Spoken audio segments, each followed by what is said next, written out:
موعد مباراة برشلونة وريال مدريد في الدوري الإسباني والقنوات الناقلة. ولكن قبل أن نبدأ قم بالضغط على زر القلب وعمل إكسبلور لنرى كم عدد محبي برشلونة. يترقب عشاق كرة القدم حول العالم كلاسيكو الأرض بين برشلونة وضيفه ريال مدريد على ملعب لويس كومبانيس الأولمبي ضمن منافسات الجولة 35 من الدوري الإسباني.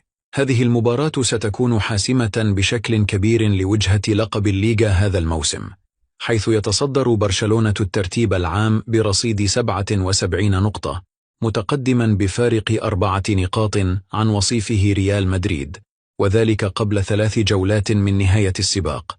موعد مباراة برشلونة وريال مدريد في الجولة 35 من الدوري الإسباني هو الأحد الموافق 11 من مايو عام 2025 على ملعب لويس كومبانيس الأولمبي، وتنطلق المباراة في تمام 5:15 مساء بتوقيت مكة المكرمة والقاهرة، 6:15 مساء بتوقيت أبو ظبي.